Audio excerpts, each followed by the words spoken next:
Last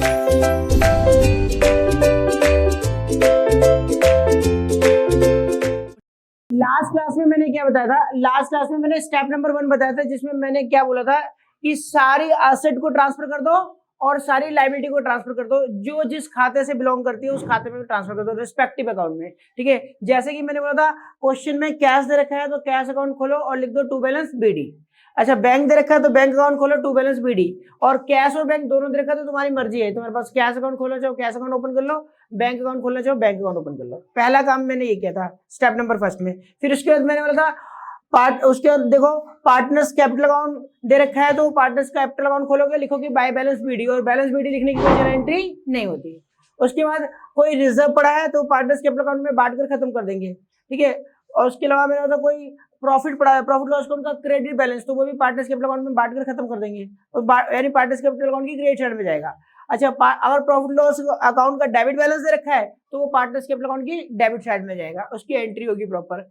उसके अलावा मैंने होता पार्टनर्स करंट अकाउंट दे रखे हैं तो अगर डेबिट बैलेंस है तो डेबिट साइड में ट्रांसफर कर देंगे और बंद कर देंगे। अच्छा, क्रेडिट बैलेंस है तो क्रेडिट साइड में ट्रांसफर करके बंद कर देंगे। पार्टनर्स करंट अकाउंट भी कहाँ जाते हैं? पार्टनर्स कैपिटल अकाउंट के अंदर। और उसके अलावा मैंने बोला पार्टनर्स लोन अकाउंट है, उसका डेबिट बैलेंस है तो वो भी पार्टनर्स कैपिटल अकाउंट की डेबिट साइड में बेच कर बंद कर देंगे। ठीक है, इसके अलावा मैंने बोला डेफर्ड रेवेन्यू एक्सपेंडिचर दे रखा है तो वो भी कहा जाएगा? पार्टनर्स कैपिटल अकाउंट में बांट कर खत्म कर देंगे डेबिट साइड में। ये चीजें थी मैंने बताई थी। और उसके बाद मैंने बोला अगर और उसके बाद जो रिमेनिंग एसेट बच गई, रिमेनिंग लायबिलिटी जैसे बिल्डिंग मशीन गुडविल वगैरह बच गई, जो एसेट बच गई सारी कहाँ ट्रांसफर होगी? रिलायजेशन अकाउंट में। और सारी लायबिलिटी कहाँ ट्रांसफर होगी? रिलायजेशन अकाउंट में। और मैंने बोला था जो कुछ भी ट्रांसफर किया जाता है वो बुक वैल्यू पे ट्रांसफर किया जाता है। यहां तक मेरा स्टेप नंबर 1 था। आज जो बताने जा रहा हूं स्टेप नंबर 2, यही रियलिटी में जो स्टेप नंबर 2 है यही मेन काम करता है तुम्हारा। डिसोल्यूशन का चैप्टर में जो मेन एंट्रियां हैं यही आएगा, और पेपर में चाहे जनरल एंट्री है चाहे क्वेश्चन है इस स्टेप नंबर 2 और 1 पे बेस्ड है पूरा। देखो जी, स्टेप नंबर 2 क्या कहता है? बहुत आसान है, इसमें कुछ है नहीं। डिसोल्यूशन के चैप्टर में मैंने पहले बोला स्टेप नंबर 2 कुछ है नहीं इसमें। देखो स्टेप नंबर 2 में क्या करना है हमें? क्वेश्चन कहता है realise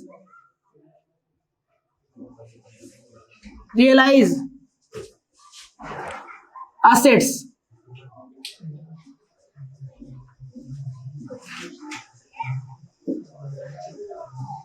realise assets and pay off liabilities. अच्छा, मैं कह रहा हूं लायबिलिटी एसेट को रियलाइज करो। अच्छा, रियलाइज का मतलब बेचो, एसेट को बेचो और पेमेंट की पे ऑफ लायबिलिटीज की पेमेंट करो। स्टेप नंबर 2 में हमें क्या करना है? एसेट को बेचने का काम शुरू करना है। अब एसेट बेची जाएंगी और एसेट बेचकर जो पैसा आएगा उससे लायबिलिटी चुकाई जाएंगी।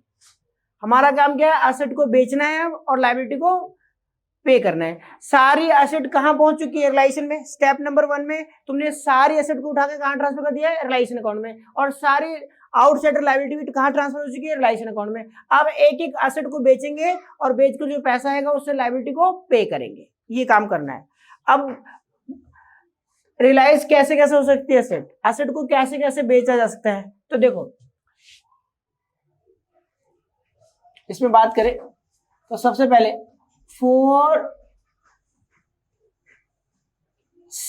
सेल ऑफ एसेट यानी realisation of asset, for sale of asset. ठीक है, एसेट बेचेंगे। अब देखो एसेट मैं यहां ब्रैकेट में लिख रहा हूं weather recorded or not, weather recorded or not, ये लिख दो वेदर रिकॉर्डेड और अनरिकॉर्डेड।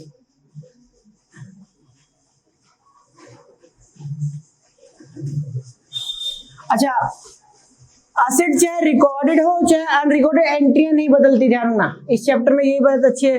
एसेट बैलेंस शीट में है, बैलेंस शीट से रिलायजेशन में ट्रांसफर हुई, उसको बेचोगे तो भी एंट्री वही रहेगी, और एसेट बैलेंस शीट में नहीं है उसको बेचोगे तो भी एंट्री वही रहेगी। ऐसा क्यों? इसका क्या फायदा है देखो अभी बताऊंगा मैं।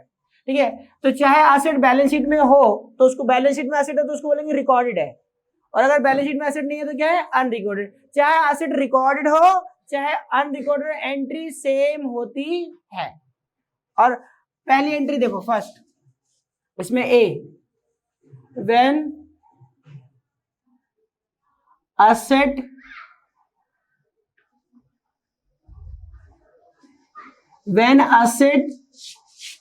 Is sold for cash. For cash का मतलब समझ में आई क्या होगा, पैसा लिया और asset they the. When asset is sold for cash, देखो बेटा, when asset is sold for cash यानी क्या, देखो हम पैसा लेंगे और एसेट दे देंगे, बात यही ना, कैश के बेचने का मतलब। और पैसा लेंगे तो पैसा, अगर हमने बैंक अकाउंट खोला है तो बैंक अकाउंट से एंट्री पास करेंगे, कैश अकाउंट खोला तो कैश अकाउंट से एंट्री पास करेंगे। कैश, मैं कैश लेके चल रहा हूँ, तुम्हें आसानी होती है कैश में। कैश आया, अच्छा कैश आया तो तुम क्या बोलोगे, कैश आएगा तो कैश अकाउंट डेबिट, कैश हमारी एसेट बढ़ रही है इसलिए डेबिट, कैश आता है तो डेबिट करते हैं, एसेट बढ़ती है तो डेबिट करते हैं। कैश आ रहा है, अब एसेट चली गई, अच्छा एसेट चली गई तो मान लो मशीन चली गई तो मशीन अकाउंट, और एसेट मान लो एसेट चली गई तो एसेट अकाउंट। लेकिन एक बात बताओ, एसेट अकाउंट में लिख सकता हूँ क्या, क्यों नहीं ले सकता, क्योंकि एसेट अकाउंट है ही नहीं। याद करो, तुमने सारी एसेट को उठा उठा के कहाँ भेज दिया, रियलाइजेशन में। एसेट तो रियलाइजेशन में जा चुकी है, एसेट का तो खाता ही नहीं खुला। तो इसका मतलब देखो क्या, कैश आया, कैश अकाउंट में तुमने कैश को डेबिट कर दिया यानी कैश बढ़ गया, कैश अकाउंट की डेबिट साइड में तुमने कैश को लिख दिया है, कैश बढ़ गया। और एसेट अकाउंट से एसेट चली गई, एसेट अकाउंट है कहाँ, एसेट अकाउंट तो तुमने पहले ही बंद कर दिया है। याद करो, सारी एसेट को तुमने कहाँ भेज दिया है, रियलाइजेशन में, और जब रियलाइजेशन में भेजा तो एसेट अकाउंट तो क्लोज हो चुका है, तो यहाँ एसेट तो लिख ही नहीं सकते। ठीक है, डिसोल्यूशन की चैप्टर में एसेट बेचने की एंट्री कैश टू एसेट नहीं हो सकती, क्योंकि एसेट अकाउंट तो है ही नहीं। कोई भी एसेट का खाता खुला हुआ है क्या, सारी एसेट तो तुमने बंद कर डाली है, सारी एसेट को तुमने कहाँ भेज दिया, रियलाइजेशन में, तो एसेट अकाउंट तो क्लोज हो गया। एक बार फिर भी देखो जरा, तुम्हें समझ में नहीं आ रहा होगा तो ऐसा देखो, ये हमारी बैलेंस शीट थी, ठीक है, बैलेंस शीट थी, और बैलेंस शीट में मान लो यहां पर मशीन थी, मशीनरी थी 10,000 की मशीन थी। तो तुमने बोला तुमने क्या किया था, तुमने बोला मशीन का बैलेंस डेबिट है तो क्रेडिट कर दो, जहां भेजना उसे डेबिट कर दो, मशीन के खाते को बंद किया था। देखो कायदे से बात करो, काम क्या हुआ, देखो जरा हुआ ये, आंसर दे रहा हूं मैं इसका आंसर, देखो तुमने क्या किया था, तुमने पहले आंसर में मशीन अकाउंट खोला, मैं टी फॉर्म में बता रहा हूं, अकाउंट तो सबको बनाना आता ही है। तुमने मशीन अकाउंट खोला और मशीन को उठा के पहले मशीन के लेजर में लिखा टू बैलेंस बीडी। किसी भी खाते को खोलते हैं और उसका बैलेंस होता है तो लिखते हैं ऐसे बैलेंस बीडी 10,000 रुपये, और बीडी लिखने की कोई जर्नल एंट्री नहीं होती। ठीक है, रियलिटी में रियलाइजेशन में कैसे पहुंची तो बात को, तो सबसे पहले तुमने देखा मशीन का बैलेंस, मशीन 10,000 रुपए की, मशीन का बैलेंस 10,000 रुपये, तो तुमने मशीन का लेजर अकाउंट ओपन करा और मशीन अकाउंट में क्या लिखा, टू बैलेंस बीडी, कितने 10,000 मशीन का। अब देखो तुम यहां से सोच लो, हम तो यहीं से सोचा करेंगे क्वेश्चन में, लेकिन अभी एक क्वेश्चन, अभी मेरे को बेसिक थोड़े से क्लियर करने हैं, तुम्हें मैं बेस समझाना है तो मैं बता रहा हूँ। रियलिटी में होता है कि मशीन का अकाउंट ओपन कर, मशीन अकाउंट का बैलेंस डेबिट है, एसेट का बैलेंस डेबिट होता है, तो डेबिट साइड में लिख दिया टू बैलेंस बीडी।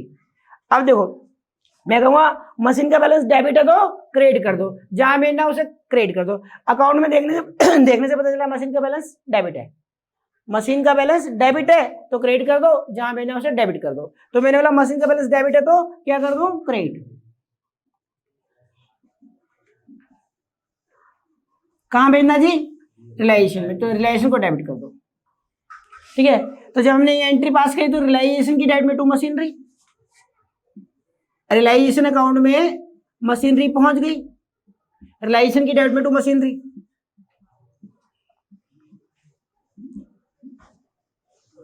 10,000 रुपये, और मशीनरी की क्रेडिट साइड में बाय रियलाइजेशन, यहां पर लिख दिया तुमने बाय रियलाइजेशन, और जब यहां रियलाइजेशन अकाउंट लिख दिया तो मशीन अकाउंट तो ऑलरेडी बंद हो चुका है, और जब मशीन अकाउंट ऑलरेडी बंद हो चुका है तो मशीन जाएगी तो क्या मशीन अकाउंट क्रिएट कर सकते हो क्या। ठीक है, फर्क इतना, जब हम क्वेश्चन सॉल्व करेंगे तो हम अकाउंट तो ओपन नहीं करेंगे, हम तो सीधा यहीं से बोलेंगे मशीन का बैलेंस क्या है, डेबिट, डेबिट है तो क्रिएट कर दो, जहाँ खाता बंद करना तो क्रेडिट करना पड़ेगा, मशीन का बैलेंस डेबिट है तो क्रेडिट कर दो, जहां भेजना है उसे डेबिट कर दो।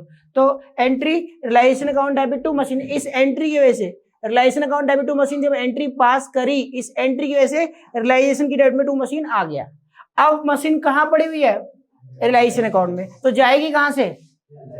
तो मैं लिखूंगा भी वही रिलाइजेशन अकाउंट, ठीक है। वैसे मशीन अकाउंट होता तो मैं कहता कैश आया और मशीन अकाउंट से मशीन चली गई, लेकिन मशीन अकाउंट तो है नहीं, तो इसलिए मशीन अकाउंट का नाम नहीं ले सकता, ठीक है। तो मैं क्या बोलूंगा, देखो कैश आया और असेट गई, लेकिन असेट कहां से गई? रिलाइजेशन अकाउंट से। बस मेरे असेट कहां से जाएगी? रिलाइजेशन अकाउंट से। तो अगर हमने मशीन बेची, कोई भी एसेट बेचो, मैं करूं कोई भी एसेट बेचोगे, एसेट कहाँ, सारी एसेट तुमने कहाँ भेज दिए? रिलायंस अकाउंट में। मैंने मशीन का एग्जांपल लिया, मशीन को ट्रांसफर करके दिखाया। इसी तरह जितनी भी एसेट्स होती है, सारी की सारी एसेट बैलेंस शीट से उठा के तुम कहाँ भेज देते हो? रिलायंस अकाउंट में। जब सारी एसेट रिलायंस में पहुंच चुकी है तो बेचेंगे तो जाएगी भी कहाँ से? जाएगी रिलायंस अकाउंट से।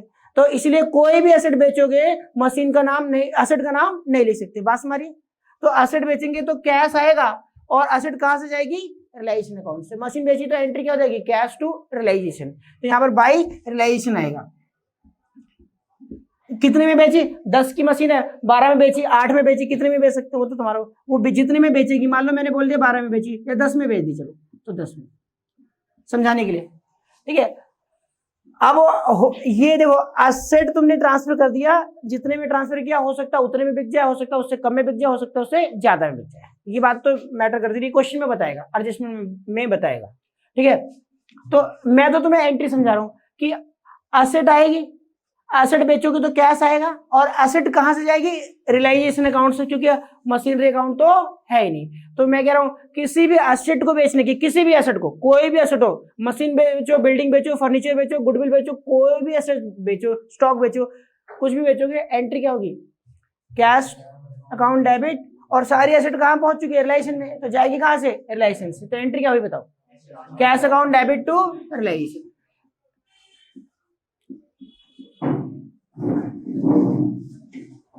ठीक है।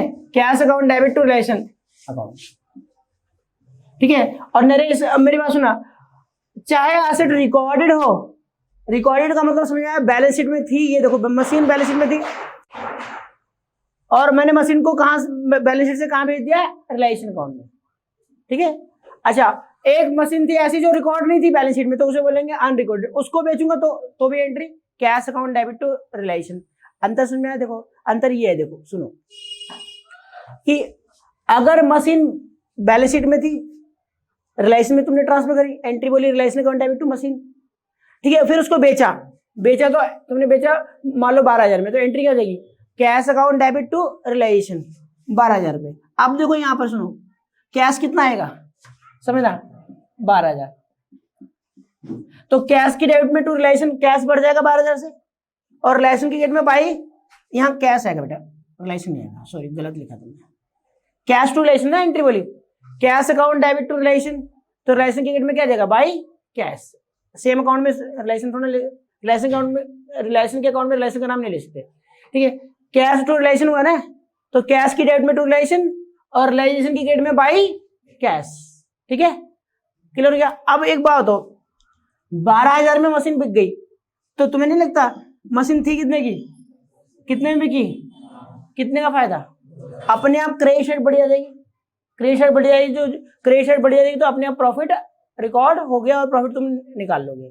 अब मैं क्या करता, अगर मान लो एक फर्नीचर था, 5,000 का फर्नीचर था, बुक्स बैलेंस शीट में नहीं था, और मेरे को पता चला अच्छा है फर्नीचर भी, मैंने उसको बेच दिया। अच्छा बेचूंगा तो entry cash account debit to relation, तो यहाँ पर क्या जाएगा? बाई कैश, फिर से कैश। अब क्या, फर्नीचर बेचा 5,000 का, 5,000 में फर्नीचर बेच दिया। अब ये 5,000 में फर्नीचर बेचा, तो ये 5,000 पूरा का पूरा गेन नहीं हो गया, फायदा नहीं हो गया क्या? ये 5,000 पे मुझे सारा का सारा फायदा नहीं हो गया क्या?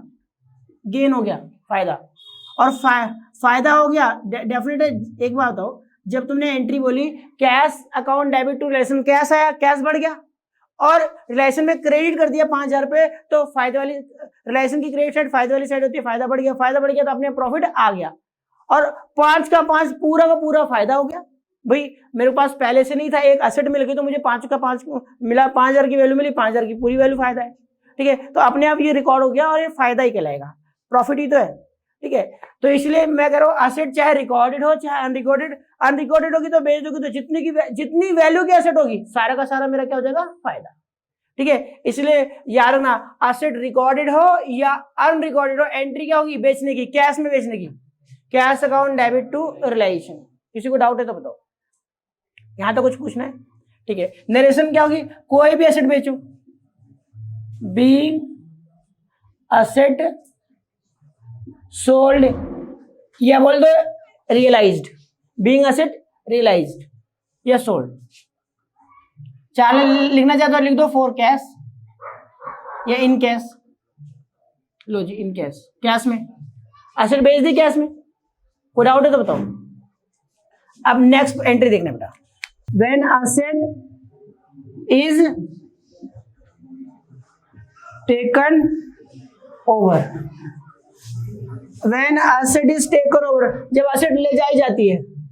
ठीक है, जब एसेट ले जाई जाती है किसके द्वारा, बाय अ पार्टनर।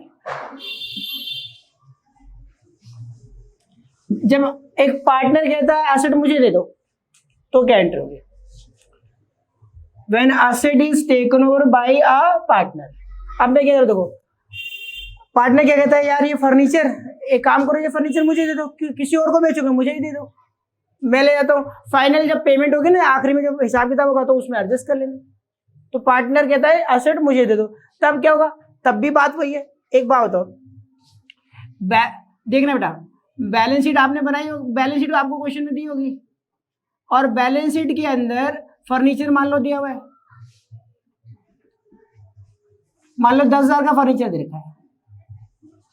ठीक है, और फर्नीचर तुम पहले कहाँ ट्रांसफर करोगे, रिलायंस में।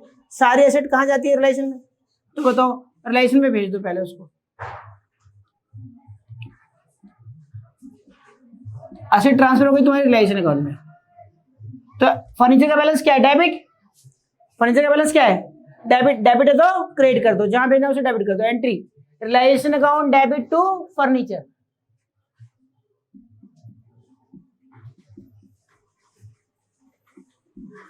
10,000 रुपए। मैंने क्या बोला बेटा, ढंग से सुना, फर्नीचर का बैलेंस डेबिट था तो क्रेडिट कर दिया, और जहां भेजना उसे डेबिट कर दिया। कहाँ भेजना था, रिलायंस में। तो एंट्री क्या हुई, reliance account debit to furniture. तो रिलायंस की डेबिट टू फर्नीचर, और बैलेंस शीट में फर्नीचर था वो डेबिट क्रेडिट खाता बंद हो गया उसका। ठीक है, तो रिलायंस की डेबिट टू फर्नीचर आ गया। अब फर्नीचर था, इस फर्नीचर को हमें बेचना था, अगर हम कैश में बेचते तो पैसा आता और रिलायंस अकाउंट से फर्नीचर चला जाता। एंट्री कैश टू रिलायंस, ये होता ना। अब पार्टनर कह रहा है, मिस्टर ए कह रहा है या मिस्टर बी कह रहा है यार ये फर्नीचर किसी और को बेचोगे मुझे दे दो, मेरे घर में जरूरत है मैं ले जाता हूँ, और फाइनली जब पेमेंट होगी एडजस्ट कर लेंगे, इसमें क्या होता है। तो पार्टनर कह रहा है कि मुझे दे दो, पार्टनर ले जाने को तैयार है, पार्टनर ले जा रहा है। ये फर्नीचर 10,000 का था, 10,000 में पार्टनर ले गया। अब बताओ पार्टनर ले जाएगा तो क्या कैश मिला, नहीं। हाँ, पार्टनर ले जाएगा तो जब फाइनल पेमेंट की जाएगी तो उसमें एडजस्टमेंट होगी, अभी कैश नहीं दिया। तो क्या करेंगे, जब भी कोई पार्टनर फर्म की कोई एसेट ले जाता है तो उसकी कैपिटल कम कर देते हैं, और कैपिटल क्रेडिट करने से बढ़ती है और डेबिट होने से कम होती है। तो क्या कर दूं, डेबिट। ठीक है, पार्टनर ले गया, ए ले गया तो ए कैपिटल डेबिट, बी ले गया तो बी कैपिटल डेबिट। ठीक है, मैं यहां लिख रहा हूं पार्टनर्स कैपिटल डेबिट। जो पार्टनर ले जाएगा उसकी capital debit, partners capital account debit. और एसेट कहां से जाएगी बताओ, एसेट कहां पड़ी हुई है, टू रियलाइजेशन अकाउंट।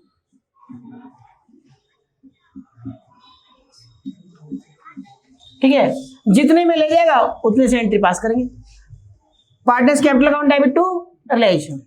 अब फिर से बोलो, whether asset is recorded or not, ये बात मैटर नहीं करती। बैलेंस शीट में थी पार्टनर ले गया, बैलेंस शीट में नहीं थी तो भी पार्टनर ले गया, उससे क्या फर्क पड़ता है। अब देखो narration, being asset is taken over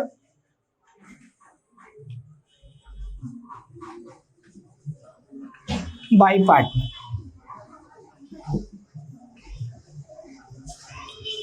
being asset is taken over bye partner. कोई डाउट है क्या? यहां तक कुछ पूछना है? देखो अब जितने में ले जाएगा यहाँ अमाउंट उतना फीड कर देंगे, जितने में ले जाएगा उतना अमाउंट लिख देंगे भाई, कोई बड़ी बात तो है नहीं, ये तो तुम्हें आता ही है। ठीक, यहाँ तो कुछ पूछना है? अब ले गया, देखो एंट्री देखना, एंट्री पार्टनर्स कैपिटल की डेवलपमेंट टू रिलाइजेशन, यानी आपके रिपोस्टिंग कहाँ होगी? देखो पार्टनर का कैपिटल अकाउंट बनाओगे। देखो अगर मैं बनाऊं पार्टनर, मान लो ए ले गया, ये ए और बी, ये पार्टनर्स का कैपिटल अकाउंट है।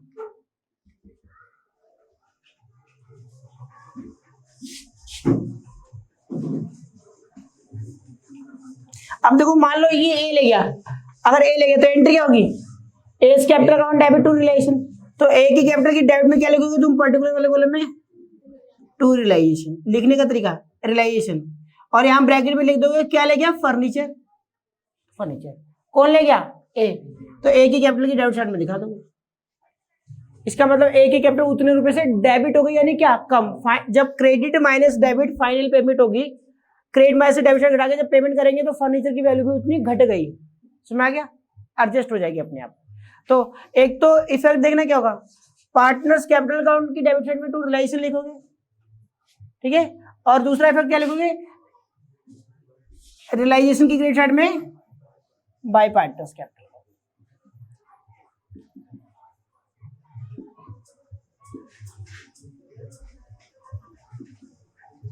अब ब्रैकेट में लिख दोगे क्या ले गया बेटा? ये फर्नीचर ले गया।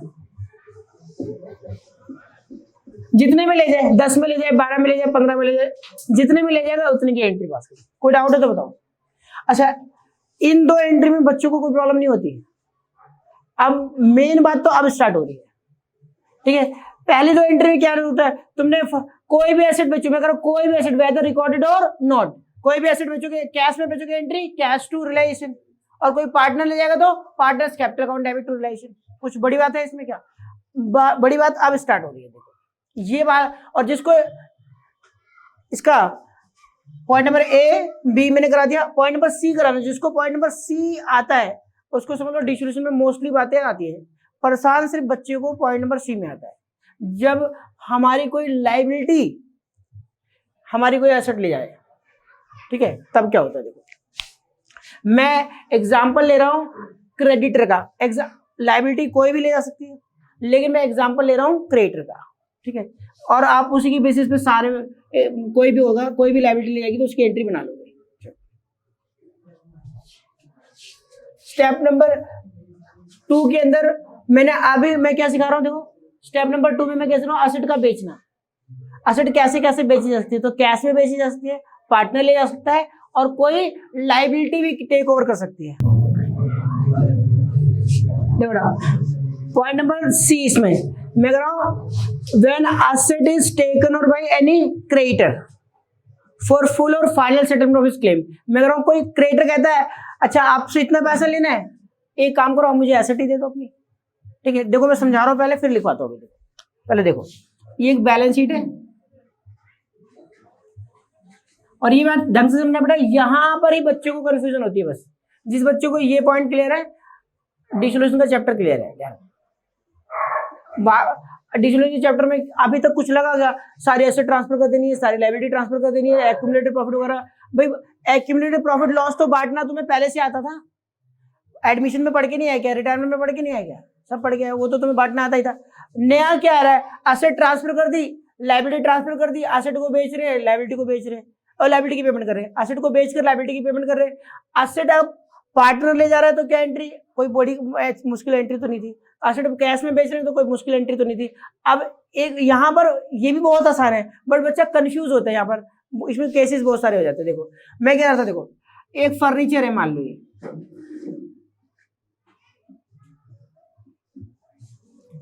फिर से फर्नीचर 10,000 का ही ले रहा हूं समझाने के लिए। अब फर्नीचर को तुमने, और साथ में मेरे पास क्रेडिटर भी है,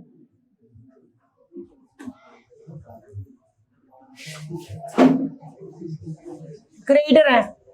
अच्छा क्रेडिटर भी मैं 10,000 की ले रहा हूं। अच्छा मैं क्रेडिटर को बेस बना रहा हूँ, बाकी लायबिलिटी कोई भी हो सकती है, जरूरी है क्रेडिटर, कोई भी लायबिलिटी हो सकती है, बैंक वाले हो सकते हैं, कहते हैं एसेट दे दो मुझे, ठीक है। देखना बेटा, ये क्रेडिटर है मेरा, ये क्रेडिटर है, ये क्रेडिटर क्या कहता है, मुझे ना अपनी ये एसेट दे दो, एसेट दे दो, कर्जा माफ, आपको पेमेंट ही कर रही ना, मुझे पैसा मत देना, कोई बात नहीं, मैं एसेट ले लूं, पैसा कर। अच्छा एक चो और ले ले, तो लो, थोड़ा सा और अच्छा लगेगा, फिर थोड़ा और अच्छा बनाता हूं। एसेट 20,000 की होगी, समझना बेटा, फिर लिखवाऊंगा तो बच्चों वाला लगेगा। क्रेडिटर कहता है, देखो ये क्या कह रहा है, क्रेडिटर क्या कह रहा है, ये कह रहा है कि मुझे ये फर्नीचर दे दो बस, कर्जा माफ। मैं कहूंगा भाई कैसी बात कर रहा है, तेरे को देना 10,000 रुपये और एसेट तो मेरी 20,000 की मांग रहा है। कह रहा है तुम्हारे हिसाब से होगी 20,000 की, मेरे हिसाब से तो 10 की भी नहीं है, 10 दे रहा हूं, बड़ी बात है, बस मारे। और ऐसा होता है भाई, ऐसा ही होता है, ज्यादातर लोग जिसको पैसे लेना होता है वो ऐसे ही करता है, ठीक है। अब देखो क्रेडिटर क्या कर रहा है कि भाई आपके हिसाब से फर्नीचर देखो, आपको आपने इतने साल रखा, आपको लग रहा होगा कि 20,000 का है, मेरे हिसाब से तो इसकी वैल्यू 20,000 भी छोड़ो, 10,000 की भी नहीं है, मैं तो आपको 10,000 रुपए का फर्नीचर लेके 10,000 का कर्जा माफ करो, बड़ी बात है मेरी, मेरे हिसाब से ये 10,000 नहीं है, मेरे हिसाब से तो ये 8-9,000 का, फिर भी मैं आपको चलो ठीक है 10,000 रुपए का कर्जा माफ करता हूँ, पूरी वैल्यू 10,000 रुपए लगाता हूँ। देखो क्रेडिटर कह रहा है मेरे हिसाब से इसकी वैल्यू 10,000 से ऊपर नहीं है भी इसका फर्नीचर, लेकिन कह रहा है मेरे हिसाब से ये फर्नीचर जो है जो तुम्हारा 10 से ऊपर का नहीं है, 10,000 रुपए कर्जा माफ कर दूंगा। देखो हुआ क्या होगा, सुना, हुआ क्या हुआ, ये होगा, सबसे पहले तुमने रिलेशन अकाउंट बनाया होगा, और जब रिलेशन अकाउंट बनाया होगा तो तुमने बोला फर्नीचर, मेरा फर्नीचर का बैलेंस डेबिट है, क्रेडिट कर दो, जहां पे ना उसे डेबिट कर दो, entry relation account debit to furniture, तो रिलेशन की डेबिट टू फर्नीचर आ गया होगा, कितने का, 20,000 रुपए का। और तुमने बोला जितनी भी आउटसाइडर लायबिलिटी होती है वो भी रिलेशन में ट्रांसफर की जाती है, तो क्रेडिटर ट्रांसफर होगा, क्रेडिटर का बैलेंस क्या है, क्रेडिटर का बैलेंस क्या है, क्रेडिट दो, डेबिट कर दो, जहां भेजना उसे क्रेडिट कर दो, तो क्रेडिटर का बैलेंस क्रेडिट दो, डेबिट, जहां भेजना उसे credit, entry creditor account debit to relation, तो यहां पर आ जाएगा बाई क्रेडिटर, जिससे इस एंट्री की वजह से क्रेडिटर का खाता बंद हो चुका है, ठीक है। कायदे से बात करें तो हमने क्रेडिटर का अकाउंट ओपन किया, ऐसे हुआ, देखो क्रेडिटर लायबिलिटी है तो बाय बैलेंस खाता खोलेंगे, बैलेंस बीडी लिखेंगे, पहले मैंने बैलेंस शीट में क्रेडिटर का बैलेंस दे रखा था, क्रेडिटर का खाता खोला, बैलेंस बीडी लिखा, फिर मैंने ये बोला क्रेडिटर का बैलेंस क्या है, क्रेडिट, खाता बंद करना है, क्रेडिट है तो डेबिट कर दो, जहां भेजना उसे क्रेडिट कर दो, तो एंट्री पास करी, creditor account debit to relation, देखो क्रेडिटर का बैलेंस क्रेडिट है ना, तो मैंने बोला क्या कर दो, डेबिट, और जहां भेजना है उसे क्रेडिट कर दो, कहां भेजना है, रिलेशन अकाउंट में। तो इस एंट्री की वजह से क्रेडिटर की डेबिट साइड में टू रिलेशन 10,000 रुपए आ चुका है, और ये लो जी क्रेडिटर का खाता 10,000 डेबिट और 10,000 क्रेडिट, सेम अकाउंट से सेम अमाउंट से डेबिट क्रेडिट होता है तो खाता बंद हो जाता है, खाता बंद हो गया, क्रेडिटर का खाता बंद हो गया, और क्रेडिटर कहां पहुंच चुका है, रिलेशन की क्रेडिट साइड पे। इस तरह से बैलेंस शीट से क्रेडिटर रिलेशन में पहुंचता है, इस तरह से पहुंचता है, लेकिन हम ये क्रेडिटर अकाउंट ओपन करके दिखाते नहीं बच्चों को, क्योंकि टाइम बहुत ज्यादा लगेगा, अगर एक ही खाते खोलने लग गए तो हम सीधा बोल देते हैं क्रेडिटर का बैलेंस, लायबिलिटी का बैलेंस क्या है, क्रेडिटर का बैलेंस क्या है, क्रेडिट दो, डेबिट कर दो, जहां भेजना उसे क्रेडिट कर दो, तो creditor account debit to relation, तो रिलेशन की में क्या जाएगा, बाई क्रेडिटर। कोई डाउट है तो बताओ, ठीक है। अब देखो क्रेडिटर क्या कर रहा है, ये फर्नीचर मुझे दे दो, कर्जा माफ, पैसा मत देना, कोई दिक्कत नहीं है। अब क्रेडिटर ने मेरे से 20,000 का फर्नीचर लेके कह रहा है 10,000 का क्रेडिटर माफ, तो मुझे तो लगे ना यार कि मैं कहूंगा सर आपको देना है सिर्फ 10,000 रुपए, आप मुझसे मेरा फर्नीचर 20,000 वाला मांग रहे हो। वो कह रहा है देखो आपके हिसाब से 20,000 का ना है, मेरे हिसाब से तो इसकी वैल्यू 20,000 रुपए नहीं लगती, मैं तो इसकी वैल्यू 10,000 रुपए लगा रहा हूँ। अगर मेरा क्रेडिटर मुझे मेरे से फर्नीचर ले रहा है 20,000 का और कर्जा खत्म कर रहा है 10,000 का, तो तुम्हें नहीं लगता उसने मेरे फर्नीचर की वैल्यू 10,000 रुपए लगाई, फर्नीचर गया और 10,000 रुपए का कर्जा खत्म हो गया, क्रेडिटर खत्म हो गए, इसका मतलब उसने मेरे फर्नीचर की वैल्यू 10,000 तो लगाई, 10,000 रुपए की लायबिलिटी खत्म करी, तो इसकी वैल्यू 10,000 रुपये होता है, ऐसा हो सकता है, कोई बड़ी बात नहीं है भाई। क्रेडिटर ने इसकी, क्रेडिटर कहता है कि इसकी वैल्यू, फर्नीचर की वैल्यू आपके हिसाब से होगी 20,000 रुपये, मेरे हिसाब से तो ये 10,000 का है, तो 10,000 का मेरा कर्जा खत्म हो जाएगा। और मेरी बात सुना, जब भी कोई लाइबिलिटी, मैंने एग्जांपल लिया क्रेडिटर का, लाइबिलिटी कोई भी हो सकती है, जब भी कोई लाइबिलिटी कोई एसेट ले जाती है और उसकी वैल्यू, एसेट की वैल्यू उतनी ही लगाती है जितनी उसकी लाइबिलिटी है। 10,000 देना था, उसने एसेट की वैल्यू 10,000 ही लगाई, तो कोई एंट्री नहीं की जाती, नो एंट्री। नो एंट्री क्यों भाई? नो एंट्री इसलिए, देखो एक बात बताओ, यानी किताब में कोई एंट्री होगी क्या? नहीं। अच्छा क्यों नहीं होगी, देखना ढंग से सुना। एसेट बिक गया, इसका मतलब भाई क्रेडिटर ले गया, इसका मतलब एसेट चला गया ना। एसेट कहां से गया? तो एसेट जा रहा है, एसेट को जाने के लिए किसको क्रेडिट करोगे बताओ? तुम बताओ, एसेट को जाने के लिए किसको क्रेडिट करोगे? एसेट रिलायंस अकाउंट से चला जाएगा, तुम कहोगे एसेट चला गया छोड़कर, कहां से गया? रिलायंस अकाउंट से गया। ठीक है भाई। अच्छा, और लायबिलिटी अगर खत्म हो जाती है, पे कर दी जाती है, तो लायबिलिटी खत्म हो जाती है। और लायबिलिटी वैसे 11th क्लास में खत्म होती है, तो liability account debit, creditor account debit करते हैं। ठीक है, डिसोल्यूशन के चैप्टर में क्या करेंगे? लायबिलिटी कहां पड़ी हुई है? लायबिलिटी कहां पड़ी है? रिलेशन में। तो लायबिलिटी को खत्म होगा तो किसको डेबिट करेंगे? लायबिलिटी खत्म करने के लिए किसको डेबिट करेंगे? रिलेशन को। लो जी। अब तुम्हें लगता है ऐसे कभी एंट्री पड़ी थी क्या जिंदगी में, कभी जब से पढ़ रहे हो? सेम अकाउंट को डेबिट क्रेडिट, ऐसा होता नहीं है भाई। लायबिलिटी अकाउंट एक तरह से बोलो, लायबिलिटी यही पड़ी हुई है, लायबिलिटी खत्म करने के लिए, अभी तो लायबिलिटी खत्म करने के लिए रिलेशन को डेबिट करना पड़ेगा, और रिलेशन को डेबिट करना पड़ेगा तो रिलेशन अकाउंट डेबिट होगा। लायबिलिटी, क्योंकि क्रेडिटर के नाम की लायबिलिटी खत्म हो रही है, क्रेडिटर पे हो गए, और क्रेडिटर पे हो गए, क्रेडिटर का क्रेडिट अकाउंट में डेबिट कर नहीं सकता, क्योंकि क्रेडिटर कहां पहुंचा हुआ है? रिलेशन में। तो उसके लिए कौन डेबिट होगा? Realisation account. तो रिलेशन अकाउंट डेबिट। और फर्नीचर जा रहा है, फर्नीचर जाने के लिए वैसे में फर्नीचर अकाउंट क्रिएट करता है, लेकिन फर्नीचर अकाउंट है क्या? कहां से जाएगा? तो एंट्री क्या बनी? Relation to relation. और सेम अकाउंट डेबिट क्रेडिट दोनों साइड में आया नहीं सकता, इसलिए एंट्री नहीं होगी, इसलिए एंट्री नहीं करते। यानी हम लायबिलिटी को खत्म करते हैं जिसकी वजह से रिलेशन डेबिट हो रहा है, ठीक है, और फर्नीचर को खत्म करते हैं जिसके लिए फर्नीचर जा रहा है, इसके लिए रिलेशन क्रिएट हो रहा है। तो एंट्री रिलेशन टू रिलेशन बनेगी, इसलिए हम एंट्री नहीं करते। जब भी कोई लायबिलिटी मेरी कोई एसेट ले जाए और एसेट की वैल्यू उतनी लगाए जितनी उसका कर्जा है, तब एंट्री नहीं होगी। ठीक है, तब एंट्री नहीं होगी। क्यों? अगर तुम इसकी एंट्री करो तो रिलेशन टू रिलेशन। अच्छा, उसने कितनी वैल्यू लगाई? उसकी कितनी वैल्यू? उसने मेरे फर्नीचर की वैल्यू कितनी लगाई? 10। तो रिलेशन क्रिएट हो रहा है।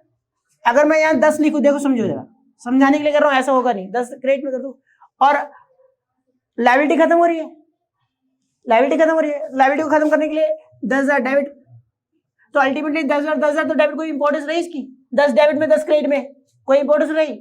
अच्छा, यानी 10 डेबिट में आया, 10 क्रेडिट में, इससे तो कोई फर्क पड़ा ही नहीं। फर्क किससे पड़ेगा? इसी से। 15 की चीज 10 में ले जा रहे हो तो अपने आप नुकसान हो गया। और देखो नुकसान रिकॉर्ड हो रहा है, तुम्हें ऐसा लग रहा है ना कि नुकसान नहीं रिकॉर्ड हो रहा। देखो फर्नीचर 20 का था, कर्जा कितने का खत्म हुआ? 10 का। हमने कुछ किया ही नहीं, नो एंट्री। और जब हमने कुछ नहीं किया तो अपने आप डेबिट साइड बढ़ी जाएगी, और डेबिट साइड बढ़ी जाएगी तो 10 का नुकसान क्रेडिट साइड में अपने आप आ जाएगा, अपने आप लॉस रिकॉर्ड होगा। सारी एंट्री करने के बाद जब डेबिट में से क्रेडिट साइड घटाओगे तो डेबिट साइड बढ़ी जाएगी, तो नुकसान अपने आप ही 10,000 रुपए का नुकसान रिकॉर्ड हो जाएगा।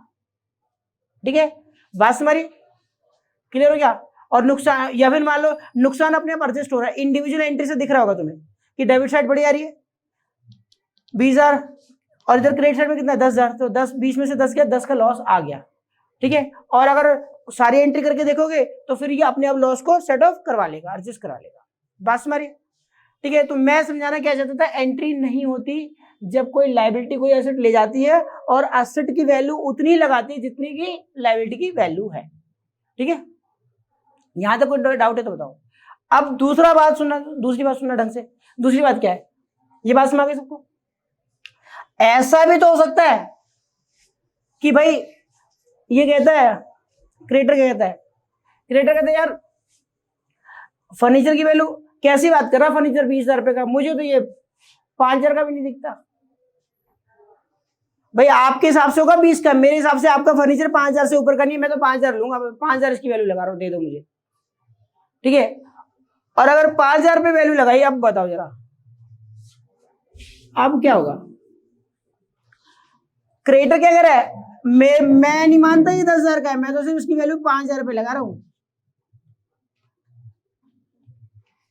क्रिएटर कहता है इसकी वैल्यू 5,000 रुपए, आपको आपसे 10,000 रुपए लेने, क्रिएटर कहता है आपसे 10,000 रुपए लेने, आप ये फर्नीचर दे दो, 5,000 का कर्जा माफ और 5 बैलेंस दे देना मुझे। बात समझिए। अब एक बात हो, अगर क्रेडिटर ने इस फर्नीचर की वैल्यू लगाई, उसने क्रेडिटर ने फर्नीचर की वैल्यू लगाई केवल कितनी 5,000, तो इसका मतलब वो 5,000 का कर्जा खत्म करेगा अपना, 5,000 का कर्जा खत्म करेगा और बाकी बैलेंस मांगेगा नहीं मांगेगा। देखो सुनो क्या कर रहा है, कह रहा है देखो आपने मुझे ये फर्नीचर दे दिया, फर्नीचर दे दिया, वो बात अलग है, ये फर्नीचर 20 का है, आपने मुझे फर्नीचर दिया, मैंने देखो 5-5 बराबर, मेरे हिसाब से तो सिर्फ 5 का है, आपके हिसाब से 20 का होगा, मेरे हिसाब से तो सिर्फ 5 का है। अच्छा मेरे हिसाब से 5 का है, आपके हिसाब से 20 का है, मेरे हिसाब से कितने का है 5 का, तो 5,000 का फर्नीचर आ गया, 5,000 का क्रेडिटर खत्म हो गया। अच्छा बैलेंस 5,000 वो दे देना मुझे, बैलेंस की 5,000 मुझसे लेंगे, ठीक है, ठीक है, यानी क्रिएटर को देना पड़ेगा, क्रिएटर मांगेगा और क्रिएटर को देना पड़ेगा। अब बताओ हम यानी क्या हुआ, फर्नीचर लेके 5,000 रुपए का कर्जा खत्म हो गया, यानी 5,000 रुपए की लायबिलिटी खत्म हो गई, बैलेंस 5,000 तो क्रिएटर को पे करना पड़ेगा और क्रिएटर को पे करना पड़ेगा, क्रिएटर हमारी क्या होती है लायबिलिटी, ठीक है, तो लायबिलिटी खत्म हो जाएगी, क्रिएटर खत्म हो जाएंगे और लायबिलिटी खत्म होगी तो रिलायंस को क्या करेंगे डेबिट, लायबिलिटी कम होती है तो डेबिट करते हैं, लायबिलिटी तो डेबिट कर नहीं सकते, किसको डेबिट करेंगे रिलायंस को, ठीक है, और कैश देंगे 5,000 रुपए तो कैश चलेगा, तो एंट्री क्या होगी reliance account debit to cash, ये तो हो गया बैलेंस 5,000 देने की, और जो 5-5 सेटल हो गया उसकी नो एंट्री, क्यों नो एंट्री, फिर से वही बात बोल रहा हूँ भाई, लायबिलिटी खत्म करने के लिए रिलायंस डेबिट करोगे, फर्नीचर को खत्म करने के लिए फर्नीचर को जाने के लिए फर्नीचर की जाने के लिए क्रिएट करोगे, तो एंट्री रिलेशन टू रिलेशन 5,000 रुपए वो एंट्री हम करेंगे नहीं, ठीक है, ये बात हमारी है। अच्छा ऐसा भी तो हो सकता है, वो कहता है भाई फर्नीचर आपका 25,000 रुपए का है, उसको बड़ा पसंद आ गया, ऐसा भी सकता है, कहता है यार फर्नीचर ये तो फर्नीचर मेरा 25,000 का है, या 25,000 भी नहीं लगाओ 20 ही लगा दिया, मान लो उसने 20 लगा दिया, 20 लगा दिया तब भी तो पैसा देगा नहीं देगा, अगर उसने 20 लगाया तो 10-10 बराबर, और कहेगा देखो जी ये फर्नीचर मुझे दे दो, अच्छा ये फर्नीचर 20,000 का है, ठीक है फर्नीचर 20 का है तो 10-10 बराबर, 10 का कर्जा 10 मुझसे ले लो, तो क्रिएटर देगा मुझे 10,000, अच्छा 10 क्रिएटर जब मुझे 10,000 देगा तो मेरे पास 10,000 आएगा, अब करिए अच्छा कैश आया, और क्यों आया भाई, क्योंकि फर्नीचर गया, फर्नीचर की वैल्यू ज्यादा लगने की वजह से है ना, फर्नीचर गया तो कैश आएगा, और फर्नीचर कैश आएगा तो कैश अकाउंट डेबिट, और क्या गया फर्नीचर, तो फर्नीचर क्रिएट कर सकता हूँ क्या करूंगा रिलायेशन करूंगा, बात मारिए, तो ज्यादा कितनी भी लगा दे, 20,000 रुपए लगा दे, 25,000 रुपए लगा दे, 30,000 रुपए लगा दे, मुझे जितना ज्यादा लगाएगा जितना कर्जा होगा सेटल होकर बाकी बैलेंस अमाउंट पे करेगा, क्रिएटर मुझे देगा, ठीक है, तो मेरी बात सुनना, मैं कह रहा हूं अगर जितना कर्जा है क्रिएटर उसकी वैल्यू उतनी लगाता है तो नो एंट्री, एसेट क्रिएटर 10,000 के और उसने हमारी एसेट ले ली, जितनी मर्जी की एसेट हो, एसेट लेने के बाद वैल्यू उतनी लगाई जितने का कर्जा है तो नो एंट्री, अच्छा वैल्यू कम लगाई, एसेट की वैल्यू कम लगाई, लायबिलिटी से कर्जे से कम लगाई, तो जितना बैलेंस अमाउंट है हमें क्रिएटर को देना पड़ेगा, entry relation to cash, liability खत्म करने के लिए रिलेशन डेबिट करना पड़ेगा, और पैसा जाएगा तो कैश या बैंक, ठीक है, और अगर एसेट की वैल्यू ज्यादा लगाई तो जितना कर्जा है सेटल हो जाएगा और बैलेंस अमाउंट हम उससे लेंगे, और लेंगे तो कैश आएगा, और क्यों एसेट की वैल्यू ज्यादा लगा, कैश टू रिलेशन, बात हमारी, ये पॉइंट ध्यान में रखना है तुम्हें, ठीक है जी।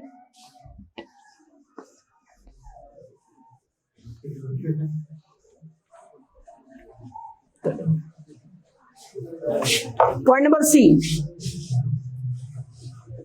when asset is taken over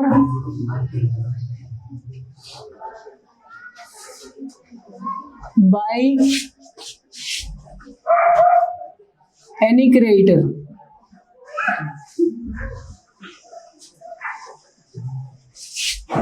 for for full, full का मतलब एसेट ले लियो और फुल सेटलमेंट हो गया, एसेट लेकर उसने पूरा कर्जा माफ कर दिया, फॉर फुल, और ऑब्लिक पार्शियल, पार्शियल का मतलब पूरा कर्जा माफ नहीं किया, कुछ हिस्सा खत्म कर दिया, कुछ कर्जा खत्म कर दिया, कुछ देना पड़ेगा या लेना पड़ेगा, तो for partial settlement of his claim. अच्छा, क्लेम बोल दो या ड्यू बोल दो, बात देखिए, ऑफ हिज क्लेम और ऑब्लिक, ठीक है। मैं कह रहा हूं when asset is taken over by any creditor, जब कोई क्रेडिटर, कोई लाइबिलिटी, जरूरी नहीं क्रेडिटर, कोई भी लाइबिलिटी हो सकती है, मैं एग्जांपल क्रेडिटर का ले रहा हूं, कोई भी लाइबिलिटी, फॉर फुल और partial settlement of his claim या ड्यू, ठीक है। चाहो तो यहाँ क्रेडिटर की जगह कोई भी लाइबिलिटी ले सकते हो, ठीक है, फॉर एनी लाइबिलिटी, ठीक है जी, ठीक है। अब पॉइंट नंबर, इसमें देखो सी में देखो, point number first,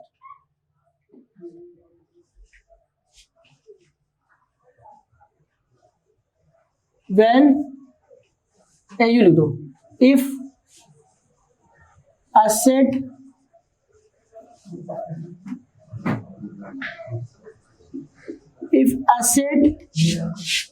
is taken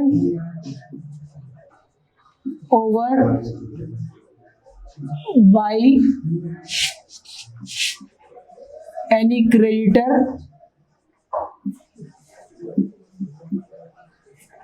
या एनी लिखना चाहता हूँ, लिखना चाहता ऐसे लिख लो, asset is taken over by a creditor, when asset is taken over by a creditor, या creditor लिख दो, by creditor for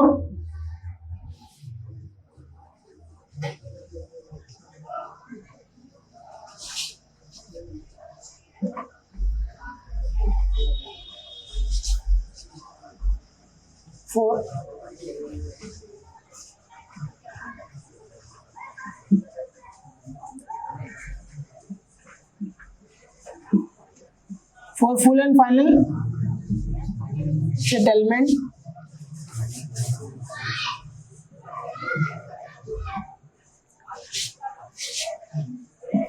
of his claim या due,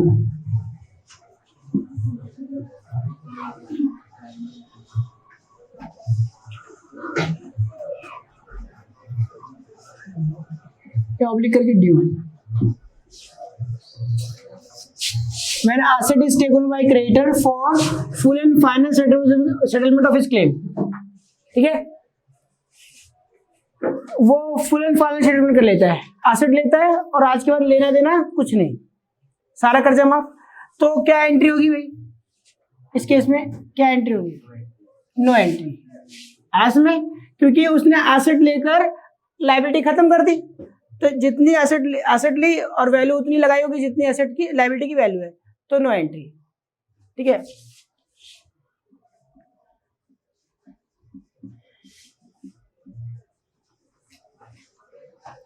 ठीक है, नो एंट्री, क्लियर हो गया, ये बात ध्यान रखना, एंट्री नहीं होती। अब दूसरा केस, इसमें ये बात समझ रहे क्यों, क्योंकि एंट्री क्या बनेगी, रिलाइजेशन टू रिलाइजेशन, इसलिए नहीं करेंगे। If asset is taken over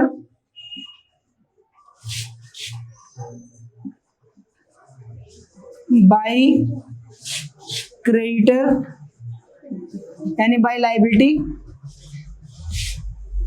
for partial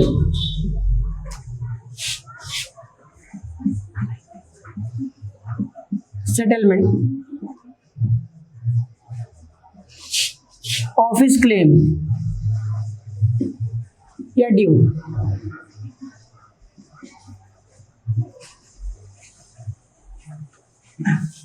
then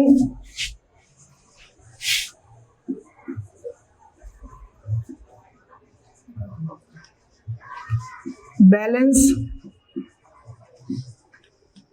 amount is paid to him,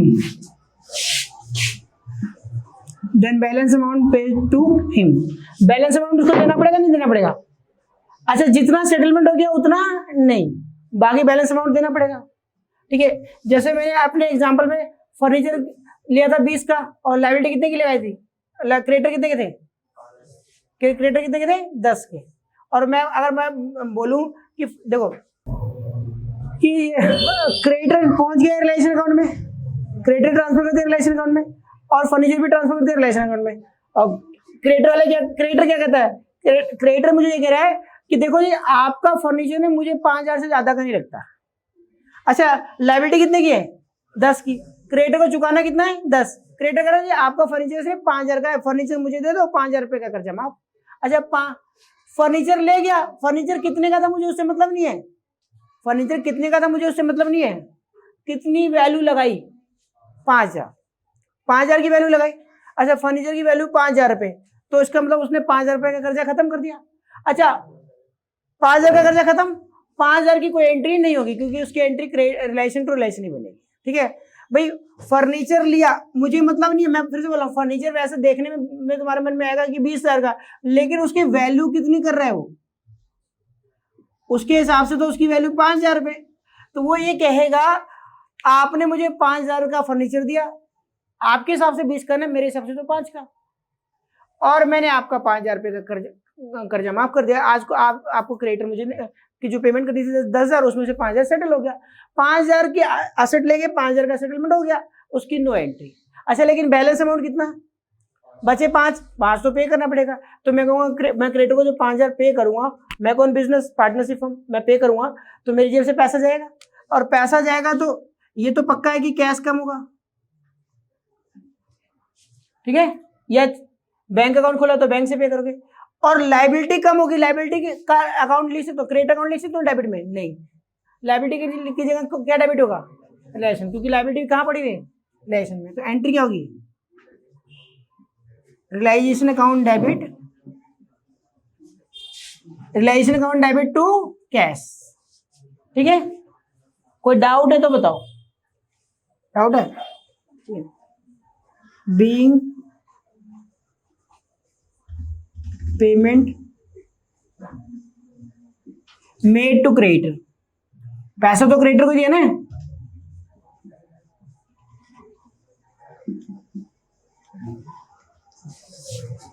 मुश्किल है तो बताओ। देखो बेटा, पॉइंट नंबर 3 इसमें,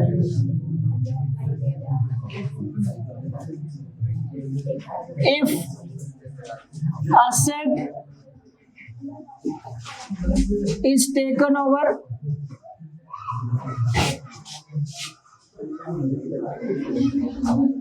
by any creditor, by creditor,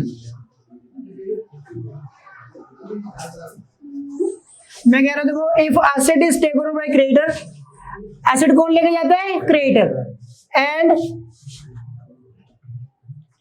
agreed value, agreed का वैल्यू का मतलब जिस उसने कितनी वैल्यू लगाई, उसकी कितने में ले जा रहा है? एन एग्रीड वैल्यू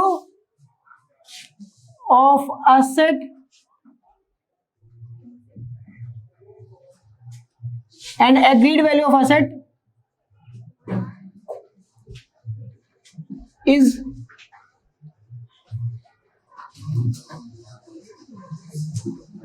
more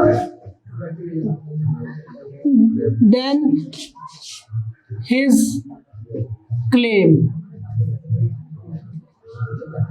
या due।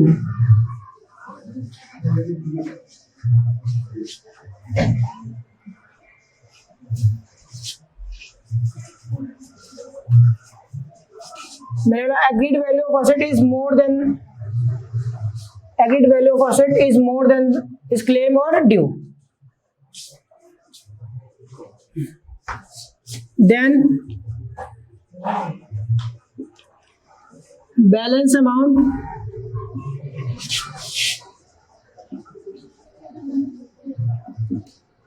is taken from him उससे लिया जाएगा नहीं लिया जाएगा?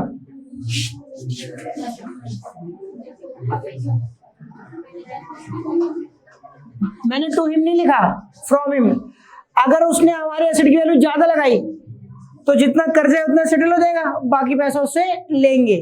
अब जैसे मान लो इधर देखो, इसी क्वेश्चन में मैं मान लो उसने हमारे फर्नीचर की कहा देखो आपके हिसाब से 20 का, मेरे को तो बड़ा प्यारा लगा 25,000 का है, उसने उसकी वैल्यू 25,000 रुपये लगाई। अब बताओ 20 भी लगा सकता है, ज्यादा लगाई कहने मतलब। अब बताओ अगर उसने इसकी वैल्यू 25,000 लगा दी, 20,000 लगा दिया, 10,000 15,000 लगा दी, यानी लायबिलिटी कितनी की है 10 की, उससे ज्यादा लायबिलिटी से ज्यादा, तो लायबिलिटी से ज्यादा तो जितने की लायबिलिटी उतना सेटल हो जाएगा, उसकी दोनों एंट्री बैलेंस अमाउंट हम उससे ले लेंगे। अब बताओ कितनी लगाई उसने लायबिलिटी एसेट की वैल्यू 25। अगर उसने हमारी भाई एसेट जा चुकी है रिलेशन अकाउंट में, क्रेडिटर जा चुका है रिलेशन अकाउंट में, अब पेमेंट करने की बारी है तो क्रेडिटर कह रहा है ये मुझे दे दो, ठीक है यार आपका फर्नीचर मुझे बड़ा अच्छा लगा, 25,000 का है आपका फर्नीचर, ठीक है 25,000 मैं इसकी वैल्यू लगाता हूँ, ठीक है 10,000 रुपये मेरे को आपसे लेने हैं, वो सेटल कर लेना, बाकी 15 मुझसे ले लो। मैं कहा ठीक है लाओ दे दो, तो उसने मुझे पैसा दिया 15,000। अब बताओ 10-10 तो बराबर 10 25,000, उसने फर्नीचर की वैल्यू 25,000 लगाई तो 25,000 उसको मेरे को उससे लेने हैं, उसने कहा अच्छा 10 देने भी तो है, 10-10 तो बराबर 15 उसने मुझे पे कर दिया, मेरे को मिला, मैंने बोला कैश आया, क्यों आया फर्नीचर जाने की वजह से। तो एंट्री बताओ cash account debit to cash आएगा, और फर्नीचर कहां से जाएगा, कितने से एंट्री पास करोगे अगर करोगे तो यहाँ पर कितने रुपए से 15,000 से, ठीक है बैलेंस अमाउंट 10-10 तो बराबर, फर्नीचर की वैल्यू 25 लगाई ना तो 10-10 बराबर हो गया, बाकी 15 मुझे पे करेगा, मेरे को मैं उससे पैसा लूंगा, कैश आएगा, कैश अकाउंट डेबिट, और फर्नीचर रिलाइज हो गया, कैश टू रिलेशन, समझ आ गया, कैश टू रिलाइजेशन अकाउंट। कोई डाउट है तो बताओ, ठीक है जी। ये तीनों बातें एग्जाम में बड़ी इंपॉर्टेंट रोल प्ले करेगी, बड़ा इंपॉर्टेंट रोल, ध्यान रखना, ये अब बच्चों को यहीं पर फंसाया जाता है बस, ठीक है। अब आ जाओ, अब मैंने एसेट को बेचने, एसेट कैसे कैसे बेचा जा सकता है, एसेट कैश में बेचा जा सकता है, एसेट पार्टनर ले जा सकता है, एसेट लायबिलिटी को ले जा सकती है, मैंने बता दिया, सारे तरीके बता दिया। अब नोट देखना ढंग से, इसका नोट नंबर है सेकंड, क्योंकि नोट नंबर फर्स्ट में पहले करा चुका हूं। अब बेटा नोट नंबर सेकंड क्या कहता है, देखो ये नोट ढंग से देखना, और बड़ा अजीब सा है, देखोगे if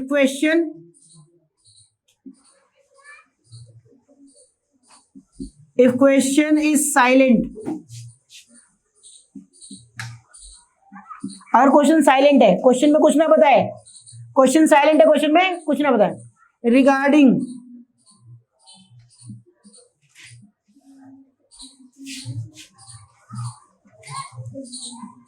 realization of asset of any asset, देखना बेटा मैं क्या कह रहा हूं, if question is silent, question में नहीं लिखा, क्वेश्चन कुछ नहीं बोल रहा, regarding relation of any asset. अच्छा बैलेंस शीट में एक एसेट थी, सुना बैलेंस शीट में एक एसेट थी, मान लो कंप्यूटर था, बैलेंस शीट में कंप्यूटर था, उसको हमने कंप्यूटर को कहां ट्रांसफर कर दिया, रिलेशन में, रिलेशन की डेबिट साइड में पहुंच गया, सारी एसेट बता दी कि फर्नीचर इतने में बिक गया, मशीन इतने में बिक गई, गुडविल इतने में बिक गई, लेकिन कंप्यूटर के बारे में कुछ नहीं बोला, ठीक है। तो बताओ क्या लिखा है, if question is silent regarding realisation of any asset, क्या अगर क्वेश्चन में किसी एसेट के बारे में ना बताए कि वो बिकी नहीं बिकी, कितने में बिकी, कुछ ना बताए, क्वेश्चन साइलेंट है, तो क्वेश्चन कह रहा है एज्यूम कर लो, मान लो, एज्यूम नील रियलाइजेशन, नील का मतलब नहीं बिकी, उसकी वैल्यू 0, ऐसा किया जाता है, एज्यूम नील रियलाइजेशन। पढ़ लिया भाई लाइन, मतलब समझा गया इसका। अब तुम्हें लगता है ये बात गलत नहीं लग रही क्या, जरा सोचो, बैलेंस शीट में बिल्डिंग है, बैलेंस शीट में बिल्डिंग है, बिल्डिंग बोला बिल्डिंग हमारी एसेट है, बिल्डिंग को बिक सकती है, तो बिल्डिंग को तुमने रियलाइजेशन में भेजा, entry realisation account debit to building, realisation की डेबिट साइड में बिल्डिंग पड़ी हुई है, रियलाइजेशन की डेबिट में बिल्डिंग पड़ी हुई है, और क्वेश्चन में बिल्डिंग के बारे में कुछ नहीं बोला, तो क्या लिखा है मैंने, अगर क्वेश्चन में बिल्डिंग के बारे में कुछ नहीं बोला तो क्या मानेंगे, उसकी वैल्यू 0। ऐसा हो सकता है क्या? तुम्हें लगता नहीं बेवकूफ वाली बातें कर रहा है भाई? एक बात हो, बिल्डिंग बिक ही नहीं सकती अगर बिल्डिंग के बारे में कुछ ना बोले तो बिल्डिंग की वैल्यू 0। इलॉजिकल बात है। इवन किसी भी एसेट के बारे में मैं कह रहा हूँ फर्नीचर पड़ा है 10,000 का, अगर फर्नीचर 10,000 का पड़ा है उसके बारे में कुछ ना बोले तो क्या फर्नीचर बिक नहीं सकता क्या? कायदे से बात करूं, क्वेश्चन में ना बोले तो उसको बुक वैल्यू पे बेचना चाहिए, नहीं बेचना चाहिए? बुक वैल्यू पे बेचना चाहिए, लेकिन अगर तुम बुक वैल्यू पे बेच दोगे ना तो गलत हो जाएगा क्वेश्चन। अब हमारी गलती नहीं है इसमें, ये लोग ऐसे करते हुए आ रहे हैं, ऐसे पढ़ाते हैं, इलॉजिकल है, ये गलत है। लेकिन क्या करें, किताब वाले हैं सभी लोग ऐसी फॉलो करते हैं, इसलिए ऐसे फॉलो करना पड़ेगा। अगर किसी की एसेट, मैं बिल्डिंग के बारे में कुछ नहीं बोला तो बिल्डिंग की वैल्यू क्या मानोगे, 0। किसी भी एसेट के बारे में कुछ ना बोले तो 0। होना क्या चाहिए था, ये होना क्या चाहिए था, आप बात सुनो, होना क्या चाहिए था? होना ये चाहिए था, अगर क्वेश्चन में बोलता है कि कोई इनटेंजिबल एसेट है, इनटेंजिबल एसेट है, और अगर इनटेंजिबल एसेट जैसे गुडविल वगैरह हो गया, पेटेंट वगैरह हो गया, इसके बारे में ना बोले तो उसकी वैल्यू 0 लगाओ तो थोड़ा बहुत ठीक भी चलता है। ठीक है, तो कायदे से बात करो, क्वेश्चन में बोलना ये चाहिए था कि अगर कोई इनटेंजिबल एसेट है उसके बारे में ना बोले तो उसकी वैल्यू 0। किताबों में लिखा यही है, किताबों में ये लिखा है कि इनटेंजिबल एसेट है, अगर उसके बारे में ना बोले तो उसकी वैल्यू 0 मानना। लेकिन क्वेश्चन सारे सॉल्व ऐसे होते हैं, चाहे एसेट टेंजिबल हो चाहे इनटेंजिबल हो, कोई भी एसेट हो, ना बोला तो उसकी वैल्यू 0 मानना है। कोई भी, याद रखना, ये गलत कॉन्सेप्ट है लेकिन करना ही ऐसे पड़ेगा। ठीक है, कोई डाउट हो तो बताओ। ठीक है जी, ये नोट लिख लिया सबने? चलो, अब अभी तक मैंने क्या बोला बेटा, देखो सुनो, स्टेप नंबर 2 में अभी तक मैंने क्या पढ़ाया? स्टेप नंबर 2 में बताए रिलाइजेशन ऑफ एसेट्स, एसेट्स कैसे कैसे बेची जा सकती है। अब बात करते हैं, एसेट बेच दी, पैसा आ चुका है अपने पास, अब उस पैसे से हम क्या करेंगे, लायबिलिटी की पेमेंट ऑफ लायबिलिटी करेंगे। ठीक है, तो कैसे कैसे लायबिलिटी पे की जाती है, अब उसकी बातें करेंगे। तो जिसको ये आ गया उसको लायबिलिटी वाला आ गया, कोई बड़ी बात नहीं। ठीक है, देखो जरा, अब बात करते हैं कि लायबिलिटी कैसे पे की जाती है, और वो आती है तुम्हें पहले से, मैंने सिखा दिया पहले।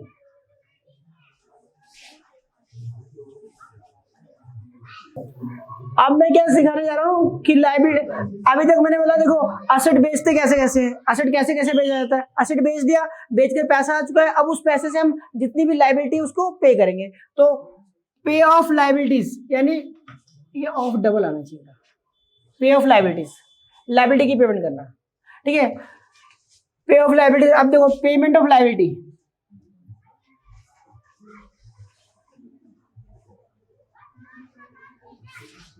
Of liabilities,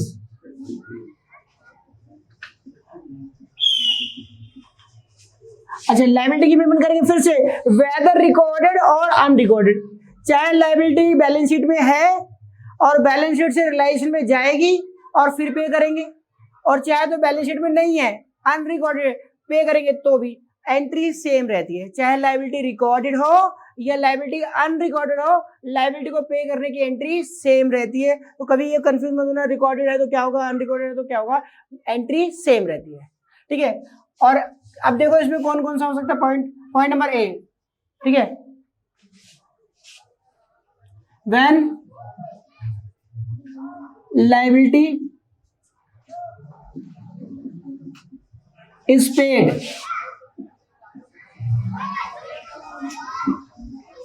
in cash, when liability is paid in cash। अच्छा, जब लायबिलिटी को कैश में पे करेंगे, पैसा दे देंगे, कोई बड़ी बात है क्या? अच्छा, लायबिलिटी जैसे बैलेंस शीट में क्रेडिटर है, क्रेडिटर ट्रांसफर होगा पहले रिलेशन में, फिर उसको पे कर दोगे। 11th क्लास में लायबिलिटी पे करते तो एंट्री करते liability account debit to cash, हम बोलते हैं लायबिलिटी घट रही है इसलिए डेबिट, और कैश हमारे एसेट है, घट रही है इसलिए क्रेडिट। ठीक है, लेकिन यहां पर डिसोल्यूशन के चैप्टर में हम ऐसा नहीं बोल सकते। क्यों? क्योंकि भाई लायबिलिटी घट रही है, लायबिलिटी का खाता नहीं है हमारे पास, लायबिलिटी कहां पर ट्रांसफर हो गई थी, रिलेशन में, और लायबिलिटी रिलेशन में ट्रांसफर हो गई थी तो लायबिलिटी का खाता तो बंद हो चुका है। तो लायबिलिटी के लिए किसको डेबिट करोगे, लायबिलिटी के लिए किसको डेबिट करोगे, रिलेशन को, और कैश तो जा रहा था, कैश अकाउंट तो तुमने ओपन कर रखा है या बैंक अकाउंट ओपन कर रखा है, तो एंट्री क्या होगी बताओ? लायबिलिटी खत्म हो रही है, और लायबिलिटी को खत्म करने के लिए किसको डेबिट करेंगे, रिलेशन अकाउंट को। ठीक है, लायबिलिटी कम हो रही है इसलिए रिलेशन डेबिट हो रहा है, और पैसा जा रहा है क्या, अगर बैंक अकाउंट खोल रखा है तो relation account debit to bank, cash account खोल रखा है तो relation account debit to cash. ठीक है, नरेशन बताओ। बीइंग लायबिलिटी पेड, ठीक है, लायबिलिटी पे कर दी। कोई डाउट है तो बताओ, इस एंट्री में किसी को डाउट है? सर मेरा ना रिलेशन डेबिट क्यों? क्योंकि लायबिलिटी का तो खाता ही नहीं, लायबिलिटी कहां पहुंची है? रिलेशन में, तो रिलेशन ही तो डेबिट करेंगे उसको, तो लायबिलिटी कम हो जाएगी। Next point number B, when any partner, when any partner, जब कोई पार्टनर एग्रीज, एग्रीज का मतलब सहमत होता है, राजी होता है। कह रहा है व्हेन एनी पार्टनर एग्रीज, जब कोई पार्टनर सहमत होता है, राजी होता है। पार्टनर कहता है अच्छा ये लायबिलिटी को की पेमेंट करनी है, मैं कर दूंगा। अच्छा, लायबिलिटी पे करने की जिम्मेदारी किसकी है? पार्टनर की है, फर्म की है? फर्म की है भाई। लायबिलिटी चुकाने की जिम्मेदारी फर्म की, पहले प्राइमरी रिस्पॉन्सिबिलिटी तो फर्म की है। कर्जा किसका? फर्म का। चुकाना किसको चाहिए? फर्म को। ठीक है, लायबिलिटी चुकाने की जिम्मेदारी, रिस्पॉन्सिबिलिटी किसकी है? फर्म की। और पार्टनर कहता है कोई बात नहीं मैं चुका दूंगा। अच्छा, फर्म का कर्जा पार्टनर चुकाएगा तो पार्टनर कहता देखो जी मैंने तो आपके लिए खर्च किया, मैं तो आपके लिए खर्च किया, मैंने तो फर्म के लिए खर्च किया, फर्म के लिए खर्च किया तो मेरी कैपिटल बढ़ा दो, इतना पैसा मैंने और लगा दिया बिजनेस में, बिजनेस के ऊपर इसने इन्वेस्ट कर दिया। तो जब भी कोई पार्टनर फर्म की कोई लायबिलिटी पे करेगा तो उसकी कैपिटल क्या कर देंगे? बढ़ा देंगे। इंक्रीज कैपिटल डेबिट करने से घटती है और क्रेडिट करने से बढ़ती है, और बढ़ानी है तो क्या करेंगे? क्रेडिट। तो क्या करो देखो, when any partner agrees to पे,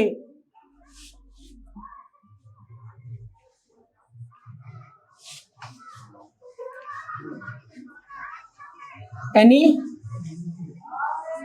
लायबिलिटी,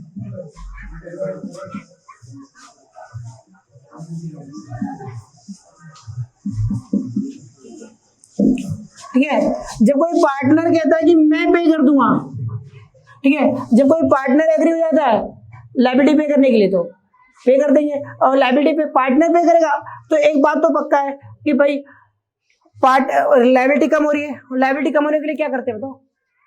लायबिलिटी कम होने के लिए लायबिलिटी का अकाउंट डेबिट करूं क्या? नहीं, किसका डेबिट करूंगा? लायबिलिटी कहां पहुंची है? रिलेशन में, रिलेशन डेबिट होगा।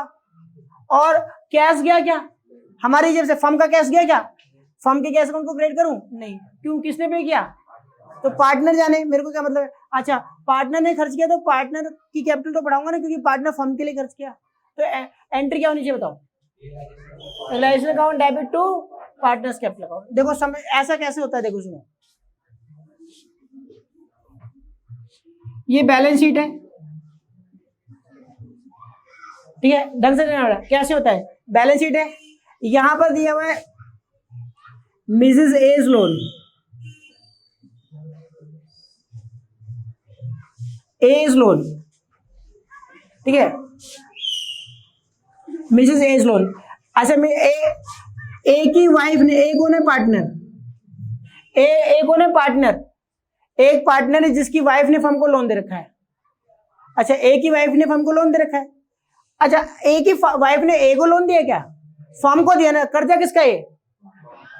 और मिसेस एज ए की वाइफ जरूर है, लेकिन वो आज की डेट में हमारी तरह से क्रेडिटर की तरह है। लोन दिया उसने, कर्जा दिया फर्म को, हम उसके कर्जेदार है, हमें उसको चुकाना पड़ेगा। आउटसाइडर है, ठीक है, पार्टनर को छोड़ के चाहे ब्रदर का लोन हो, वाइफ का लोन है, किसी का भी लोन हो, पार्टनर ने पैसा दिया है तो वो इंटरनल आदमी है, लेकिन बाकी सब तो आउटसाइडर है। और आउटसाइडर है तो रिलेशन में ट्रांसफर होगा और पे होगा, ठीक है। तो इसको पहले रिलेशन में ट्रांसफर करेंगे, रिलेशन में ट्रांसफर करेंगे।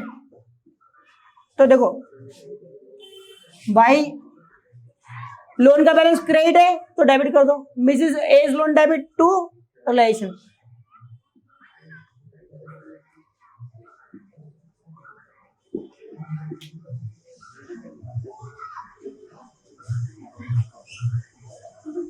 ठीक है, मिसेस एज लोन आ जाएगा नहीं आ जाएगा? Mrs A's loan account debit to relation, तो ए का लोन खत्म हो जाएगा और रिलेशन की डेट में भाई मिसेस एज लोन। कोई डाउट है क्या? अब बताओ जरा, एक कहता है यार वाइफ का लोन पे करना है, मैं कर दूंगा। एक कहता वाइफ का लोन ही तो करना है, मेरी वाइफ का लोन मैं पे कर दूंगा। अब ए पे तो कर देगा, लेकिन क्या ए की रिस्पॉन्सिबिलिटी थी लोन को चुकाने की? कर्जा किसने लिया था? फर्म को। चुकाना किसको चाहिए? फर्म को। ए क्यों चुकाएगा? और अगर ए चुकाएगा तो ए कहेगा देखो जी कर्जा आपका था, आप फर्म पे खर्चा मैंने किया, फर्म का लायबिलिटी मैंने चुकाया, इतना पैसा मेरा और बिजनेस में इन्वेस्ट हुआ नहीं, लग गया नहीं लग गया, तो मेरी कैपिटल बढ़ाओ। तो मिस्टर ए ने यानी पार्टनर ने जो वाइफ का लोन पे किया है वो कहेगा रिस्पॉन्सिबिलिटी फर्म की है, लायबिलिटी चुकाने की जिम्मेदारी फर्म की है, मैं पे करूंगा तो मेरी कैपिटल बढ़ा दो, क्योंकि फाइनल पेमेंट होगी तो मैं उतना ज्यादा लूंगा, तो उसकी कैपिटल बढ़ा देंगे। ठीक है, क्योंकि कैश तो ए के घर से गया है ना, कैश तो ए के घर से गया। ठीक है, फर्म का कैश तो गया नहीं, तो कैश तो क्रेडिट कर ही नहीं सकते। ठीक है, माइंड में डाल लेना। तो ए पे करेगा, जो भी पार्टनर पे करेगा उसकी कैपिटल क्या कर लेंगे? बढ़ा देंगे। ठीक है, तो पार्टनर की कैपिटल क्या कर देते हैं? बढ़ा देते हैं। जब भी कोई पार्टनर फर्म की लायबिलिटी चुकाएगा तो उसकी कैपिटल क्या कर देंगे? बढ़ा देंगे। तो पार्टनर्स कैपिटल तो क्रेडिट हो जाएगा।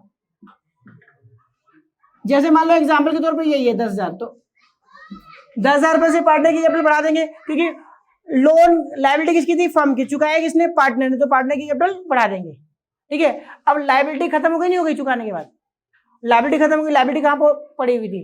एलआईसी में। तो लायबिलिटी का खाता बंद करूं, लायबिलिटी के लिए किसको डेबिट करना है?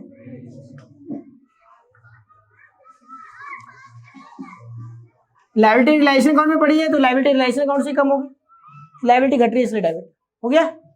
लायबिलिटी के लिए किसको डेबिट करेंगे? रिलायंस को। कोई डाउट है तो बताओ, यहां तो कोई डाउट है तो बताओ, समझ में आ गया?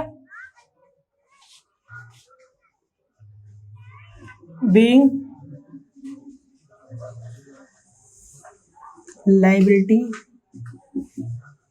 is paid by partner।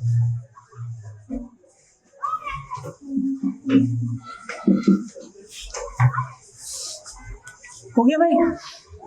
अच्छा, अब उसके बाद कोई लायबिलिटी कोई एसेट ले जाए, वो तो मैंने बताई थी पहले, कोई लायबिलिटी को एसेट ले जाए वो तो तीनों केस मैंने बता दिया, तो इसमें और उसमें कॉमन ही है, तो बताने की जरूरत नहीं है। ठीक है, अब लेकिन नोट लिखवाना जरूरी है। नोट देखो, नोट नंबर 3। अच्छा, 3 क्या कहता है बेटा? If question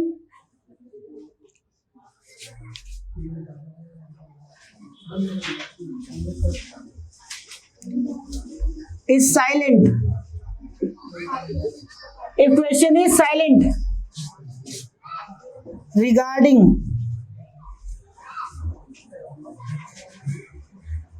payment of any liability,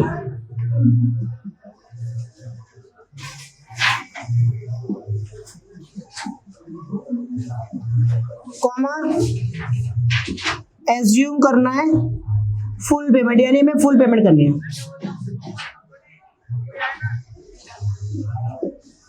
लो जी भाई, कह रहा है इफ क्वेश्चन इज साइलेंट, अगर क्वेश्चन चुप है, कुछ ना बोले, तो क्या करना है? किसके बारे में? पेमेंट ऑफ लायबिलिटी के बारे में। तो हमेशा याद रखना फुल पेमेंट करनी है। लायबिलिटी को चुन चुन के पे करेंगे, पकड़ पकड़ के पे करेंगे, एक एक लायबिलिटी को पे करेंगे। एसेट के बारे में कुछ नहीं बोला तो जो एसेट नहीं बोला उसको भूल जाओ, कुछ नहीं करना, उसकी वैल्यू 0। लेकिन लायबिलिटी के बारे में कुछ ना बोले तो लायबिलिटी को पकड़ पकड़ के पे करना है, एक एक लायबिलिटी को चुन चुन के पे करेंगे। कोई डाउट है तो बताओ, यहां तो कोई डाउट है? स्टेप नंबर 2 अब मेरा पूरा कंप्लीट हो गया। एसेट को बेचना सीख लिया और लायबिलिटी को पे करना सीख लिया, और यही एंट्रियां तुम्हारे काम आएंगी क्वेश्चन करने में भी, और अगर जनरल एंट्री आती है तो भी। ठीक है, चले आगे। पॉइंट नंबर 3, टाइम बताना। अब बेटा स्टेप नंबर 3। अच्छा, स्टेप नंबर 3 में क्या सीखना है? अब पेमेंट ऑफ रेशन एक्सपेंसेस। भाई जब एसेट बेचोगे, लायबिलिटी की पेमेंट करोगे, तो कस्टमर को जो भी मैं कर रहा हूँ आएंगे एसेट बेचने के लिए, इनको पकड़ोगे कि भाई ये हमारा ये फर्नीचर है, ये है, बेचना चाहते हो, तो चाय पानी पिलाना पड़ेगा, बहुत सारे खर्चे करने पड़ते हैं। ठीक है, कोई लीगल कुछ पे करना पड़ रहा है, फीस वगैरह पे करनी पड़ रही है, तो बहुत सारी खर्चे करने पड़ते हैं। मतलब जो डिसोल्यूशन के प्रोसेस में, जब हम डिसोल्यूशन करते हैं तो डिसोल्यूशन के प्रोसेस में बहुत सारे खर्चे भी होते हैं। ठीक है, तो एसेट को बेचेंगे, लायबिलिटी की पेमेंट करेंगे तो कुछ खर्चे वर्चे होंगे, उसको बोलते हैं डिसोल्यूशन एक्सपेंस, या फिर बोलते हैं रियलाइजेशन एक्सपेंस। ठीक है, डिसोल्यूशन एक्सपेंस बोल दो, रियलाइजेशन एक्सपेंस बोल लो। ठीक है, तो इन खर्चों को क्या करेंगे। अब एक बात बताओ, ये खर्चे किससे बिलोंग करते हैं, बिजनेस से, फर्म से बिलोंग करते हैं। अच्छा एक बात बताओ, डिसोल्यूशन का खर्चा हुआ, हमने एसेट बेची, लायबिलिटी की पेमेंट करी, तो रिलेशन का खर्चा हुआ। ये खर्चा फर्म को चुकाना चाहिए, पार्टनर को, फर्म को या पार्टनर को, फर्म को। प्राइमरी रिस्पॉन्सिबिलिटी तो फर्म की है, पहली रिस्पॉन्सिबिलिटी तो फर्म की है, फर्म को चुकाना चाहिए। ठीक है, तो फर्म रियलिटी में ये फर्म का ही खर्चा है। तो ऐसे, हालांकि मैं जो अभी सिखाने जा रहा हूँ वो तो फर्म का खर्चा है, फर्म ही पे कर रही है, लेकिन इसमें भी 5 केसेस होते हैं। तो 5 केसेस में अभी बताने नहीं जा रहा, नहीं तो स्टेप बहुत बड़ा हो जाएगा। ठीक है, वो क्वेश्चन के थ्रू जनरल एंट्री एक करवाऊंगा, उसके थ्रू मैं करवा दूंगा। तो डिसोल्यूशन का खर्चा पे करने के भी बहुत सारे तरीके होते हैं, बट मैं कह रहा हूँ अभी मैं जो सिखाने जा रहा हूँ वो फर्म ने पे किया तो क्या होगा। ठीक है, हालांकि डिसोल्यूशन का खर्चा पे करने की जिम्मेदारी फर्म की होती है और पे फर्म को करना चाहिए, लेकिन कभी फर्म पे करता है, कभी पार्टनर पे करता है, कभी पार्टनर ने रिस्पॉन्सिबिलिटी ले ली ए ने, लेकिन पे कोई और करता है। ठीक है, तो ऐसे, और कभी कभी पार्टनर हमसे पैसा ले लेता है डिसोल्यूशन करने का, लेकिन पेमेंट नहीं करता। तो ऐसे बहुत सारे केसेस बनते हैं, वो बात की बात है, वो मैं अभी बताने नहीं जा रहा। ठीक है बेटा, तो देखो स्टेप नंबर 3 में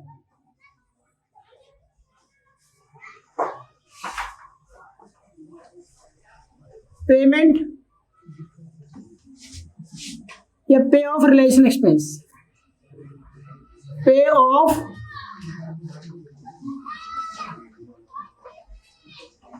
रियलाइजेशन एक्सपेंस। फिर से बोलो बेटा, रियलाइजेशन एक्सपेंस बोल दो, डिसोल्यूशन एक्सपेंस बोल दो, बात एक ही है यहाँ पर। ठीक है, चलो जी अब देखो बेटा, अब बताओ रियलाइजेशन का एक्सपेंस पे करेंगे, सब कुछ तो तुमने बंद कर दिया, कोई खाता है तुम्हारे पास, क्या बचा है, खाली रियलाइजेशन अकाउंट, रिलेशन अकाउंट ही बचा है, और पार्टनर्स कैपिटल अकाउंट बना बचा है, और एक कैश अकाउंट। तो अल्टीमेटली कहाँ डेबिट होना चाहिए, रिलेशन अकाउंट में। और कोई बचा है क्या, और उसी से बिलोंग भी करता है, एसेट वगैरह लायबिलिटी वगैरह वो बेचने से बिलोंग करता है, तो डेबिट कहाँ होना चाहिए, रिलेशन अकाउंट में। ठीक है, तो जब भी कोई रिलेशन का खर्चा पे करेंगे तो एंट्री क्या होनी चाहिए बताओ, रिलेशन का एक्सपेंस पे करोगे तो कैश तो जाएगा, तो कैश क्रेडिट होगा, या बैंक से जाएगा तो बैंक क्रेडिट होगा, और क्या डेबिट करूँ, रिलेशन अकाउंट। तो एंट्री क्या होनी चाहिए, realisation account debit, realisation account debit to cash, या फिर चेक से वैसे पे करोगे बैंक से तो बैंक। ठीक है जी, अब मेरी बात सुनना, इसके और भी केसेस है, ये मैं बोल रहा हूँ कि खर्चा पे करने की जिम्मेदारी किसकी, फर्म की, फर्म की रिस्पॉन्सिबिलिटी, फर्म पे कर रही है तो क्या होगा। वैसे पार्टनर भी पे कर सकता है, और पार्टनर पे पैसा ले सकता है, पे नहीं भी कर सकता, तो बहुत सारे केसेस और बनेंगे, वो बात की बात है। अभी मैं बोल रहा हूँ फर्म को पे करना था, फर्म ने पे कर दिया।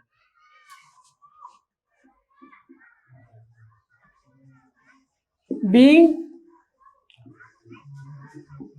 रियलाइजेशन एक्सपेंसेस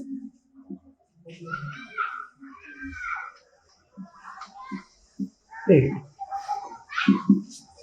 है जी, कोई डाउट है क्या। अब स्टेप नंबर 4, अच्छा सारी एसेट बेची जा चुकी है, सारी एसेट बेची जा चुकी है, और सारी लायबिलिटी की पेमेंट कर चुके हो, और डिसोल्यूशन का खर्चा भी पे कर चुके हो। अब क्या रह गया, अब रियलाइजेशन अकाउंट को बंद कर देंगे, और रियलाइजेशन अकाउंट को बंद करेंगे तो या तो प्रॉफिट निकलेगा या तो लॉस निकलेगा, और लॉस कहाँ ट्रांसफर होगा, प्रॉफिट पार्टनर्स कैपिटल अकाउंट में, और फिर पार्टनर को पेमेंट हो जाएगी, फाइनल पेमेंट यही होगा। तो देखो अब स्टेप नंबर 4 में क्या करना है, सबसे पहले तुम्हें पैकअप ऑफ अकाउंट, सारे खाते बंद करने हैं, पैकअप ऑफ अकाउंट्स। लो जी भी अकाउंट्स के पैकअप कर दो, कौन कौन से अकाउंट्स का पैकअप करना है बताओ, कौन कौन से खाते पड़े हैं अब, पैकअप ऑफ अकाउंट। अच्छा ठीक है, पैकअप ऑफ अकाउंट्स करना है, किस किस का पैकअप करना है बताओ, एक तो रिलेशन का, और पार्टनर्स कैपिटल अकाउंट का, और कैश का।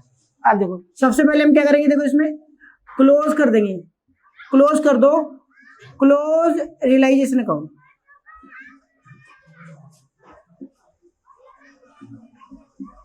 Close realisation account and transfer कर दो,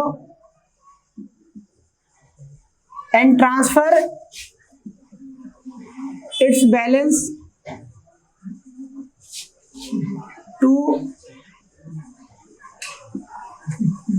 पार्टनर्स कैपिटल अकाउंट इन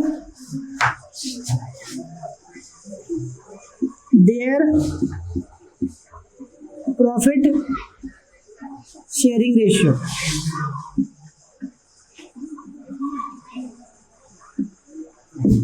देखो जी मैंने क्या कहा, close realisation account, realisation account को बंद करो एंड ट्रांसफर इट्स बैलेंस, जो भी बैलेंस आएगा या तो प्रॉफिट आएगा या तो लॉस आएगा, to partners capital account in their profit sharing ratio. अच्छा प्रॉफिट शेयरिंग रेशियो ना हो तो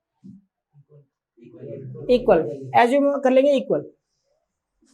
अब देखो फॉर रियलाइजेशन प्रॉफिट, अब बताओ रियलाइजेशन में प्रॉफिट आएगा तो क्या एंट्री होगी, बताओ प्रॉफिट होगा तो entry realisation account debit,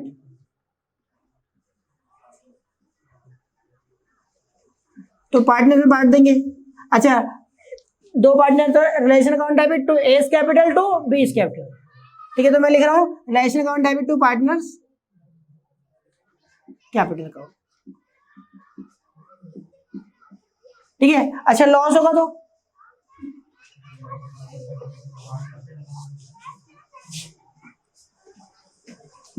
for realisation loss,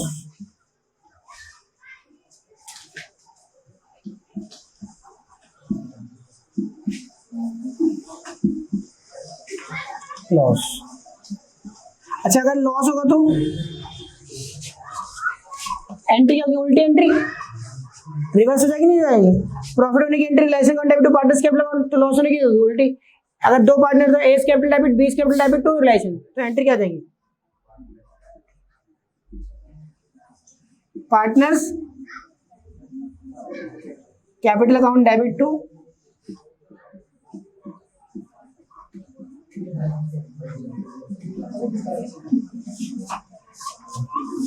narration लिखना चाहते हो तो लिख लो, नरेशन क्या लिखो बेटा, being profit transfer to partners capital account, being profit transfer to partners capital account, और यहां पर क्या लिखोगे, being loss transfer to partners capital account. कोई बड़ी बात है क्या। अब आखिरी में क्या हुआ, पार्टनर की कैपिटल अकाउंट को कंपेयर करोगे, एक ही क्रेडिट साइड मान लो दो पार्टनर है तो एक ही क्रेडिट साइड में से डेबिट साइड घटा के जो बैलेंस पैसा है उसको पे कर दोगे, तो ए को देखो तो एस कैपिटल टू कैश। अच्छा बी की क्रेडिट साइड में से बी की डेबिट साइड घटा दोगे तो बी को पैसा दे दोगे तो बीस कैपिटल टू कैश, यानी पार्टनर की कैपिटल की क्रेडिट साइड में से डेबिट साइड घटाओगे, बैलेंस अमाउंट को पे कर दोगे, पार्टनर्स कैपिटल टू कैश, ठीक है। इस तरह से फाइनल पेमेंट होगी और कैश अकाउंट आखिरी में टैली हो जाएगा, ठीक है। फॉर फाइनल पेमेंट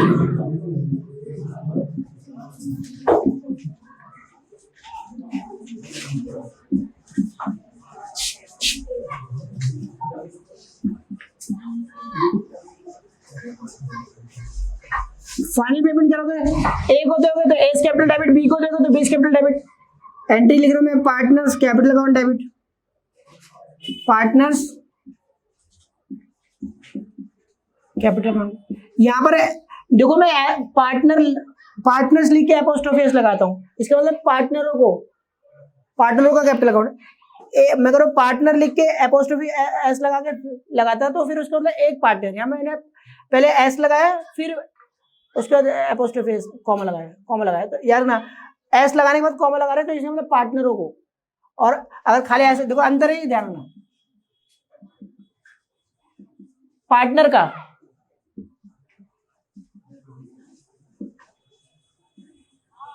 यहाँ पर पार्टनर का कैपिटल अकाउंट, यहाँ पर पार्टनरों का कैपिटल अकाउंट याद रखना, तो पार्टनर्स कैपिटल अकाउंट डेबिट जो भी पार्टनर होंगे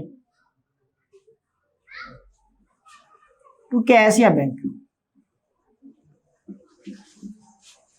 ठीक है जी, बासमती पेमेंट कर देंगे, काम खत्म। इस तरह से मेरा पूरा काम होगा खत्म, डिसोल्यूशन ऐसे किया जाएगा, ये मैंने पूरा प्रोसेस बता दिया।